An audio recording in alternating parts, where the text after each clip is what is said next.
Hey, what is up? Welcome to this episode of the Entrepreneur to Entrepreneur podcast. As always, I'm your host, Brian Lofermento, and we have got an incredible guest for all of you here today. This is someone who has an amazing entrepreneurial story. This is someone who, to me, it just sounds like he sees possibilities everywhere, and he truly believes in the possibility of technology, entrepreneurship, and society and humanity as a whole, and how all of these things are intertwined. So let me tell you all about today's guest. His name is Trevor Koverko. Trevor loves investing in, co-founding companies with, and hanging out with other founders, especially in the Web3 space. Trevor started out as a pro athlete. He got drafted by the NHL's New York Rangers all the way back in 2005. But that story doesn't necessarily have a happy ending. I can't wait to hear him tell us about this, because a few years later, his career officially ended after a car accident. He was hit by a fully loaded transport truck. He was sent to the ICU and diagnosed with a catastrophic brain injury. But it's not the end of the story. Of course, there is a happy ending, because with hockey over, he knew that he needed a new purpose in life, and at the perfect time, he discovered entrepreneurship. Since then, he's founded multiple companies. I'm excited to tell you, because the first one that he did, it failed, as a lot of things do. But then the second one, he sold it. And over the next 12 years, he built multiple startups, including Polymath, which has since raised $75 million. It's done 8 figures in revenue. And most recently, he co-founded Sapien, which is a data marketplace that helps long-tail AI models close the performance gap with big tech via a mobile data labeling game. So if you're thinking to yourself, gosh, this guy sees technology in different ways than the rest of the world, you're absolutely correct, but he also deeply loves entrepreneurship. So I'm excited about this one. I'm not going to say anything else. Let's dive straight into my interview with Trevor Koverko.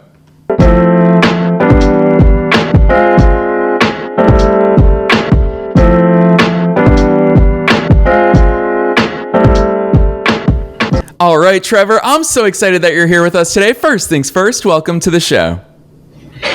Thanks for having me. I'm really excited to do this. Heck yes, Trevor, I'm expecting some stories from you here today, and we're going to kick it off by you taking us beyond the bio. Who's Trevor? How'd you start doing all these cool things? Yeah, no, I'm a founder through and through. That's kind of to your earlier point. I love just being one. I love hanging out with other founders. I just I live and breathe it. And that was kind of like a pact I made to myself when I was younger, after transitioning from an old career to a new one, that this is kind of the life I chose and this is what I love. So since then, it's been kind of a full-time journey in this industry, and I've loved every minute of it. Yeah, I love that, Trevor, especially because just doing the research ahead of our conversation here today, I want you to take me back to the hospital room, because obviously your entire life was geared towards becoming a professional athlete, which you very much succeeded at. And then it took that big turn. And I want to hear about that spark, that moment where you found entrepreneurship and what was so appealing to you, because I feel like it's not just the business side. It sounds in your story like it was also part of the mindset and the drive to go along with it. Yeah, I'm from Canada, so that's kind of a rite of passage is to play sports, especially hockey. So that was my first career. I was kind of in that, I guess, junior world of like being competitive, and then as you kind of grow up, you move into more serious competitive teams. Canada does it a little differently than the U.S. There's not a lot of collegiate sports. It's more like private junior clubs and stuff and such. And I woke up one morning, I was drafted to the New York Rangers in 2005. And that was like a big dream of mine. And just hanging out with that organization and the quality of people, and especially the competitiveness. It's just like such a small margin of error that you really have to be prepared. You really have to be disciplined. And looking back, I think that's one of the things I took away from that part of my life, is just like how incredibly competitive it is, and how if you want to be at the top of your game, you can't really screw around. And yeah, it was kind of unfortunate. After, in my early 20s, I was in a pretty bad car accident that abruptly kind of ended the career, and it forced me to kind of go through a bit of a self-reflection and figure out how to reinvent myself.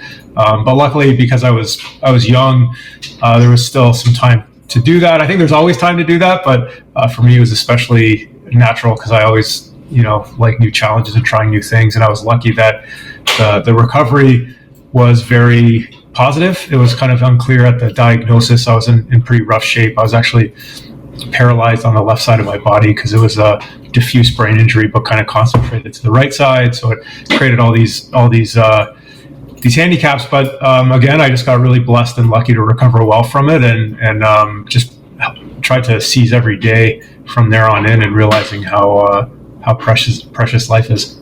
Yeah, Trevor, you said something right there. You interjected on yourself about there's always time. And I really appreciate that insight, and especially that attitude, especially because having seen your career trajectory, obviously a lot of people will point towards your successes, Trevor, but I love how it's very prominent in your LinkedIn profile. You don't hide the fact of my first startup, it failed. It's right there, and you highlight that part of your journey. Of course, all of these. I got a lot more of that, a lot more of those as well. That's just the one Trevor, talk to us about that then, because I feel like people overlook that when they look at people's successes.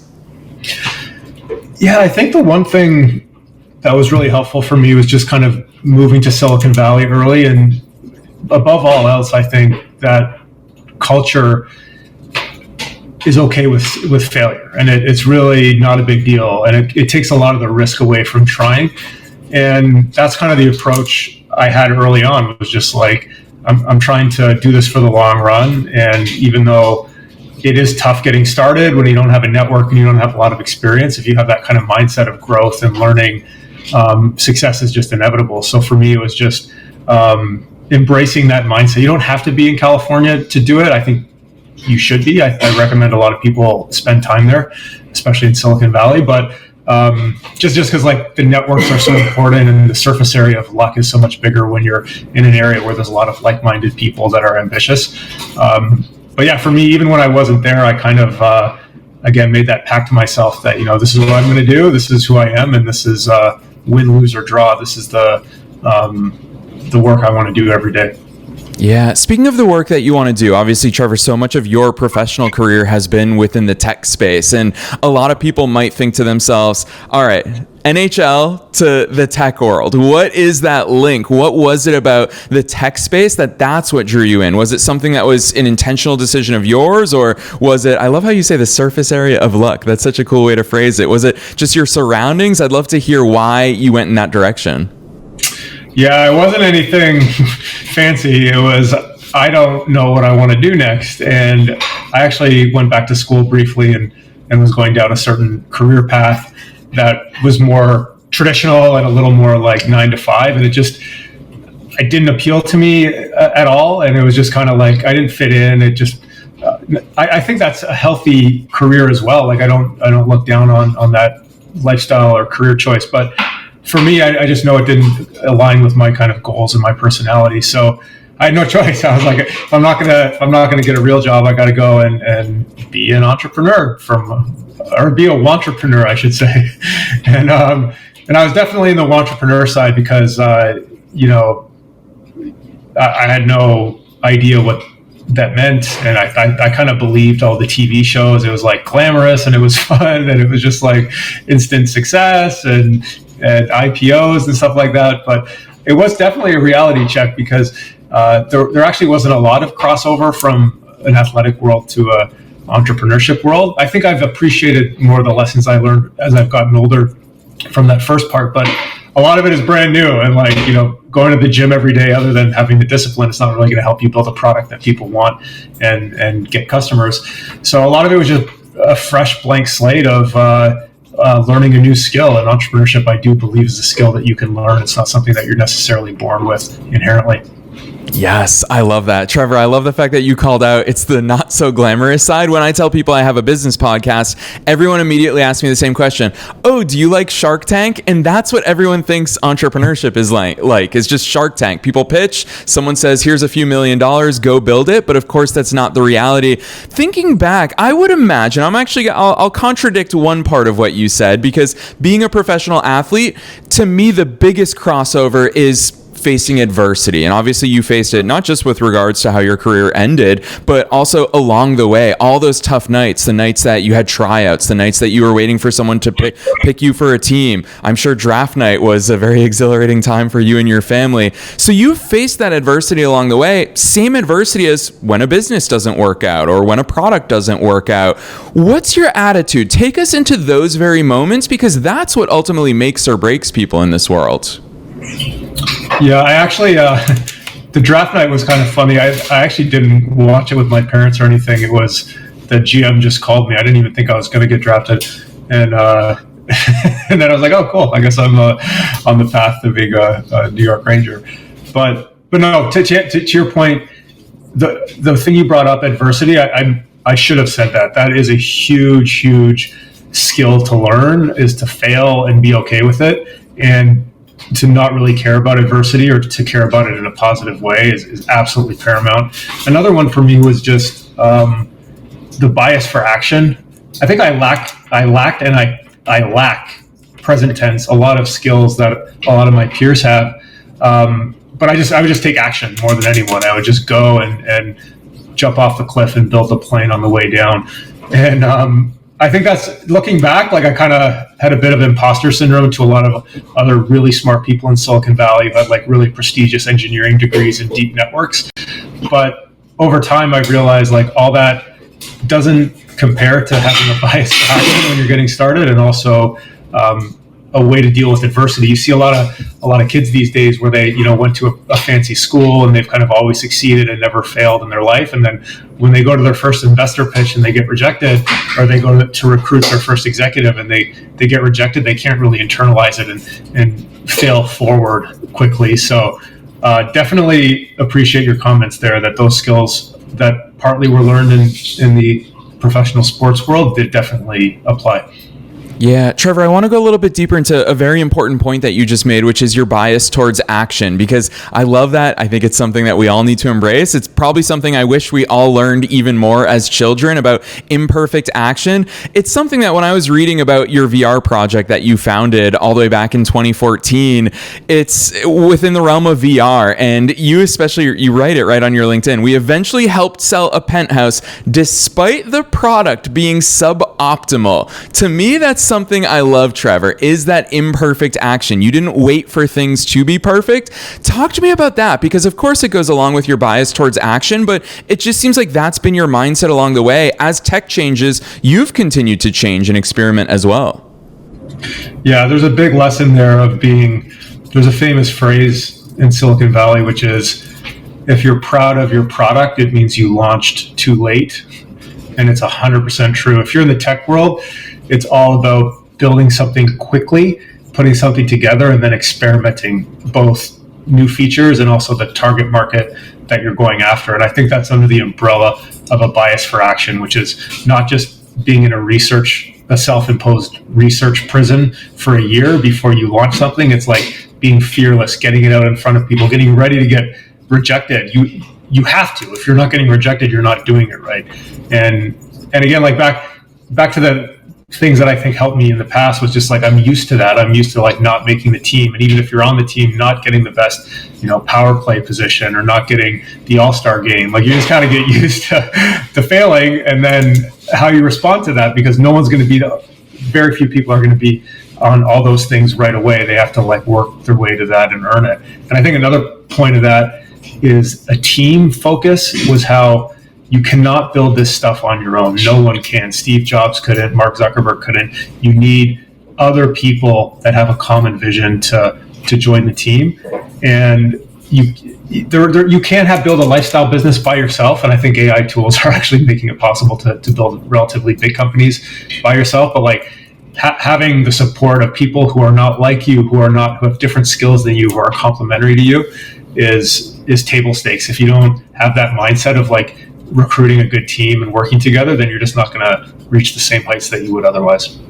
Yeah, really well said. I think it's a Helen Keller quote where she said, alone we can go so far, together we can go so much further. And it's absolutely true. And it shows. And that's why we have that concept of you're the average of the 5 people you spend the most time with. If you're around big thinkers, you're going to start thinking big as well. And Trevor, I think that you're living proof of that, which fast forward, let's talk about one of your big success stories, which is of course Polymath. You started it in 2017 and obviously it went on to do very big things and it continues to thrive. With that in mind, you can see the contrast, Trevor, and I want to hear your vantage point there. What's the contrast between companies that make it, the success stories that we hear about, versus the ones that fizzle out? Because I'm going to safely call this out for listeners. Every single entrepreneur has those failure and fizzle out stories as well. So, Trevor, what's the difference? Yeah, there's a lot of differences. I think luck is a big one. And what I said earlier, it doesn't mean you just like roll the dice and hope for the best, although that's part of it. But it's like increasing, I call it your surface area of luck, or a lot of people call it that, which is like time-based. So if you try everything in 1 month, even if you try a lot of things, like you're not going to have the biggest surface area. You got to try it over a long period of time. There's another saying in Silicon Valley is get rich slowly. It's like, quickly is not the right mindset because it takes a long time to build an impactful business. But in terms of some of my, failures and successes, like I had some early projects where it wasn't a luck problem. It was a methodology problem. It was not doing certain things that should have been done, like talking to customers and building and iterating on product really quickly. So I kind of think at the time you think you're unlucky, but looking back, you're like, oh, no wonder that didn't work because I was doing things all wrong. It's true, though, that there's no like right way to do things, but there are a lot of commonalities between how some of the best companies get started. And it's important to focus on your stage. Like if you're a pre-product market fit company, you should not be listening to podcasts on how to like manage $100 million business or how to manage a go public process. That's not really relevant to you at the time. But to finish the question, like a lot of the projects that did succeed that I did later, I think were a combination of learnings from the past failures and doing them not perfectly. Like I'm looking back now at those and saying, oh, there's even more mistakes and failures within that. But also just timing is a big one too. And to talk about luck, it's sort of luck, sort of not, but then it's also a timing thing. And it's very true that timing does matter. You shouldn't overthink it because you just got to focus on what you're doing and pick an industry and a product that you're passionate about. I think that is absolutely non-negotiable because it is so hard and there's so many twists and turns along the way that if you don't genuinely believe in the industry and the product, it's a problem. Although there's a lot of caveats that you should expect to evolve quite a bit, and no companies that are public on the New York Stock Exchange are the exact same thing that they started out with. They've all expanded and grown and failed and restarted. But yeah, for me, a lot of it was just a mix of some learnings from past failures and then good timing in terms of the right product at the right time. Yeah. And Trevor, what I also hear in what you just shared with us is a level of strategy and intention, because you called out, know what stage of business you're in. Different stages require different focus areas, different decision making. And so I'd love for you to walk us through thinking about Polymath, for example, and obviously what you're working on now in Sapien. Thinking about those, what are those inflection points? So what we focus on in year one of our business, and especially if a lot of people who might be pre-revenue or early stages of revenue where they're still looking for that product market fit, what are the questions we should be asking at these different stages, and what measures or brings about those various inflection points? Yeah, you really nailed it, that you're either pre-product market fit. It's a little bit of a buzzword, but it basically means, do customers care that you built something at all or not? And post product market fit is like, okay, now you've got some revenue, you've got users, you're growing. Basically, the definition of product market fit is if you turned off your product, would anyone care? And most people, including me, for most of my career, the answer is no. No one would know or care if the product was turned off.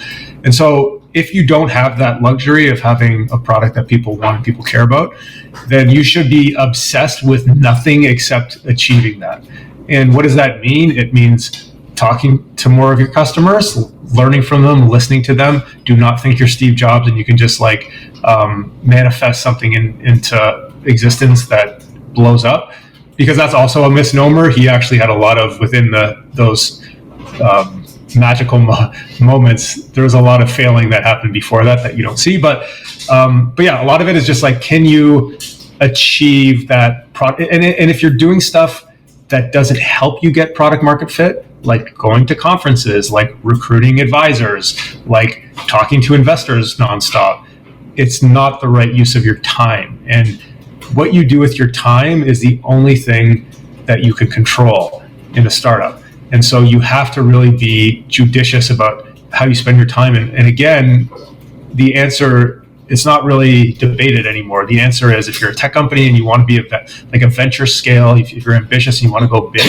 you have to, you don't even have to pick a big industry to start. In fact, you should pick a really small and narrow niche and own that. If you look at any of the biggest companies in the world, like Amazon, they started with books. You talk about Apple, anyone, they started in one niche. They didn't boil the ocean. So I think that's kind of empowering, that you don't need to take over the world in your first year. You just have to make a small amount of users and customers extremely happy, make them your champions, and then good things will happen, and then you can expand from there. Yeah, really well said. This is the real stuff, Trevor. This is exactly why when I started this podcast, we proactively seek out amazing guests like you, because this is counter to the advice that we hear. Everyone's talking about, making $100,000 a month in your first year in business, and that's what everyone aspires to. But so much of the real world advice is counter to that. I think back to business school and all my professors who said, you got to have a 3, 5, 10-year plan. And it sounds to me like you focus on those more actionable chunks of time of how can I invest my time today to set myself up for success in the future. What does that timeline look like in your head? When you sit down for your executive time, are you looking at 6 months from now? You work in a very fast changing industry of AI. How far out do you eye? Yeah, you're right about the traditional business school advice being wrong. I don't know how else to say it. You do not, if you want to work at KPMG or something, yes, you need to really be good at writing these big memos and these big business plans and these big, but that's not going to help you if you're an early stage founder. You can't do that. You don't know enough. It's just a waste of time. And so you really need to be focused on breathing something into existence that people want. That's what Y Combinator, I highly recommend everything that comes out of that organization. Their motto is build something people want. So you need to wake up every day and look in the mirror and say, am I in the path to building something people want? And then when you say yes, you say, well, prove it. How can you prove to me that you're building something? And this is a question, by the way, that it's going to come up over and over again. It's going to come up from people you recruit. They're not going to want to join a company necessarily that just has no idea how to serve customers. They're going to want someone who's on the path to getting to that product market fit. Or if you talk to investors, don't talk to investors before you have product market fit. Your life is going to suck. Unless you're like a 7-time entrepreneur and you can just raise based on your name. And even like myself, like I've been doing this for a long time. Like I would still tell myself, like, use your ingenuity. There's no excuse not to get, it's not easy, but there's no excuse not to nowadays, because there's so many tools and the cost to getting users and revenue is so low now that it's just a matter of, hey, you don't have that? Why not? Like, you should be able to get it. You have a couple co-founders working for just equity and you have a great idea, but like, just start talking to people, getting users, get traction, get the flywheel spinning, and then it's going to make your life a lot easier, especially when it comes to fundraising. Yeah, very important. It sounds like simplistic advice, but it's that clarity that you're giving to our listeners of what to focus on. This is the important stuff that moves businesses forward. So, Trevor, you bring up tools, and obviously you're right. There are more tools than at any other point in history right now, the biggest tool of which you are at the heart of working in this sphere, which is, of course, AI. Give us that landscape. Everyone's talking about AI in all different sorts of ways. OpenAI stole a lot of the thunder with the release of ChatGPT to bring it into the mainstream, but from your vantage point, where are we right now in AI? What's it great at? And most importantly, what's the direction we're going in? Yeah, those are really great questions, and I wish I was smart enough to know all the answers. I think the things I do know is that we're very early, for sure. And number one, and number two is we're at a paradigm shift, or I should say a platform shift, because these are not unprecedented. Like once a decade, we have mobile, we have cloud, we have the internet itself. These have all been like inflection points where new platforms have come, and they don't come very often. But this is definitely a new platform, and it's probably the most unclear platform shift in terms of where is the value going to accrue. So if I'm an investor in AI, I have no idea where to invest, because I don't know if it's going to be at the base layer, like the chips to invest there. That seems like it's already kind of run away a little bit with NVIDIA and stuff. Okay, so then do I go in the models? Well, good luck investing in a large language model. You need like $100 million to train a new one. And it's not clear that any of those models are going to accrue value in and of themselves to their owners. And then, okay, well, what about the application layer? It's unclear. It's like, is it going to be ChatGPT 4.0 and 5.0 and 6.0 are going to take over all the apps just in one interface? Probably not, by the way. I think it's going to be a lot like the internet software kind of revolution, where verticalization happens, where you have like B2B SaaS companies verticalized that start becoming multi-billion-dollar companies. I predict that's going to happen with AI as well, where you have a lot of these vertical enterprise models that are very fine-tuned for a specific use case, are going to do well.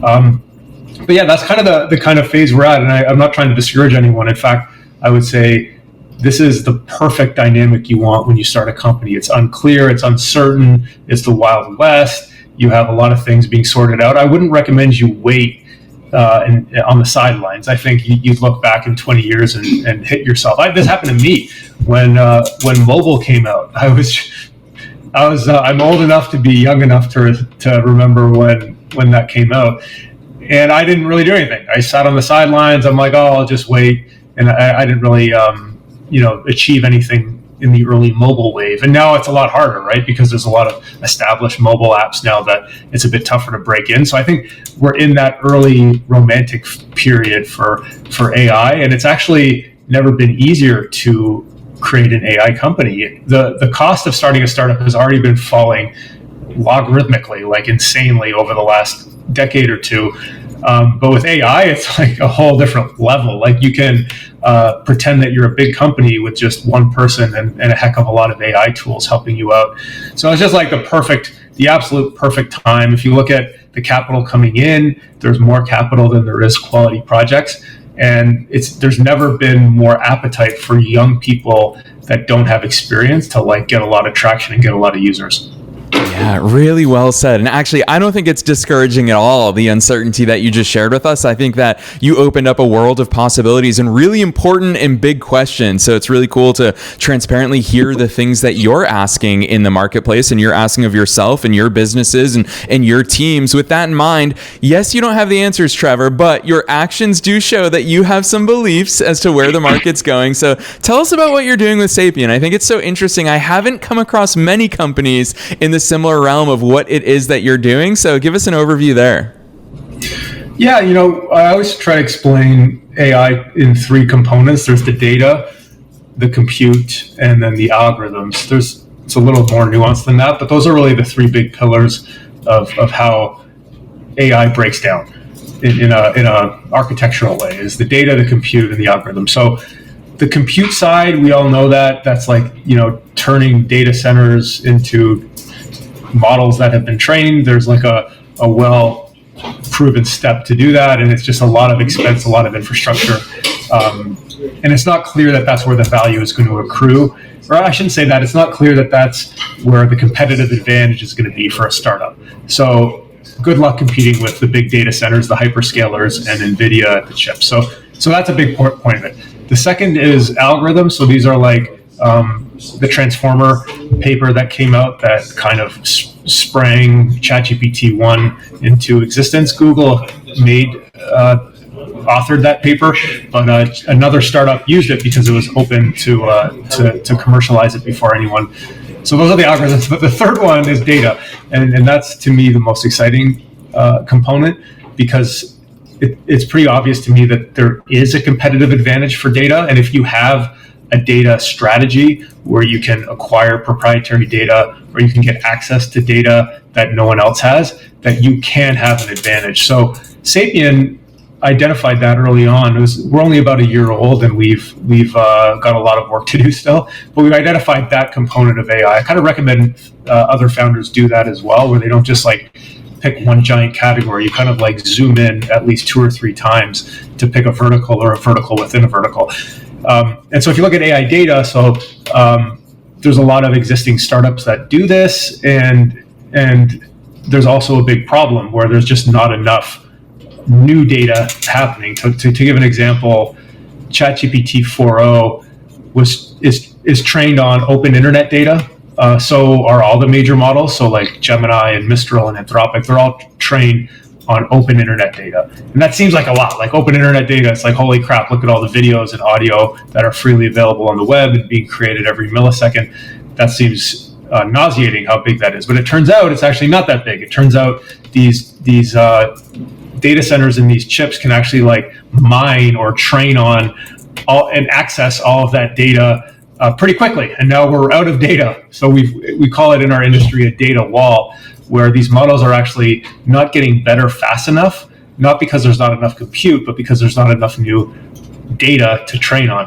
And so how do we solve that? Like, how do we create new data? It's actually called frontier data in our industry. Like, how do we create a foundry, like these chip foundries that make all these chips, like TMC, in Taiwan, you have foundries. So we actually want to create a new data foundry where you can produce new data as well as access existing data. And so that's kind of how Sapien started out, was to be like a data foundry, just like these chip foundries that are creating new data that we can help other people access and create new data at scale. Yeah, gosh, Trevor, hearing that backstory, I love the way you walk us through it, because it also reveals your strategic and your visionary mind as to where those market gaps are. And you use the word zoom in and zoom out. And that's what I love about the way that you think and the way you articulate things, is it is that macro and micro view of the marketplace. Because sure, AI has a lot of trends. And as we talked about a little earlier in our conversation, who knows where they're going? But on a micro level, you can see some of those needs. And even just hearing the way you talk about that, Trevor, it made me realize so many people are just pumping out blog posts these days generated by ChatGPT. Eventually, ChatGPT and other large language models are only going to be learning from the same exact content that it's created that everybody else is regurgitating. So super important considerations here. That's a good insight. Yeah, it's kind of cannibalistic, or kind of, we call it like mad cow disease data, where it's just like this recursive loop of data training on synthetic data, training on new synthetic data, and it's just like a never-ending loop. And also what you said earlier about zooming in and zooming out, that caught my attention, because that's exactly what you have to do as a founder. It's not just like doing a macro analysis of the industry, but like running a company. Like your whole day, you're zooming into the absolute most detail of like, what does this button say on the website, or what is this customer ticket? How does that get handled? All the way up to like the big, hairy, audacious vision that you have for the company. So you do have to get really good at the zooming in and zooming out part. Yes, for sure. Gosh, Trevor, so much food for thought for all of us here today. You've dropped a lot of knowledge bombs on us, which is why I'm excited to see how you take this last question, because it's super broad and you can truly take it anywhere. And that is, what's your one best piece of advice? Knowing that we're being listened to by entrepreneurs and entrepreneurs at all different stages of their own growth journeys, what's that one thing that you'd like to impart on them today? Make sure that whatever product you're building, that you or someone on your co-founding team is capable of building a world-class product. So what you don't necessarily want to do is outsource everything. If you're starting a new startup, like where you have a bunch of like business people in a room and no one is like capable of like living and breathing the product from a technical level. So it doesn't mean you have to be like a PhD in computer science, but like try to recruit, if it's either you, that's great, or recruit other people on your team that can be obsessed with the product. It's products that are going to help you grow, and you can't escape like building a really good kick-ass product. And I've just found in my experience, it's a lot better to have that done within the core co-founding team than it is to do it outside of it. Yeah, really well said. Such important considerations. Here we go, Trevor. Also piggybacking off of your sports career, the team. The team also matters. We're so tricked in the world of entrepreneurship to think that one person, we can go and do a lot of things, which is true, especially with the tools available to us. But make sure you surround yourselves with all the different pieces of the puzzle to set yourself up for success. I so appreciate those real world insights. Trevor, I'm excited to follow your journey from here, because beyond just the great work that you do, I'll publicly praise you for this, is that I love the way you think, and I love the way that you fit in with the short term, but also that longer term, more macro vision. It's so cool to see the way you navigate these things. So for listeners who want to follow along in your journey, see all the great things that Sapien's doing, drop those links on us. Where should listeners go from here? Yeah, check out game.sapien.io. So we have a product now where anyone can produce data and you can get paid for it. So check out game.sapien.io, and we have more information on our product there. And then just for my stuff, it's just my name on all socials at Trevor Koverko. Yes, listeners, you already know the drill. We're making it as easy as possible for you to find all of Trevor's links down below in the show notes, wherever it is that you're tuning into today's episode, including to the game that Trevor has launched into the world to be a part of the next wave of creating useful data for AI to continue improving on. So, Trevor, on behalf of myself and all the listeners worldwide, thanks so much for coming on the show today. Appreciate it. That was a blast.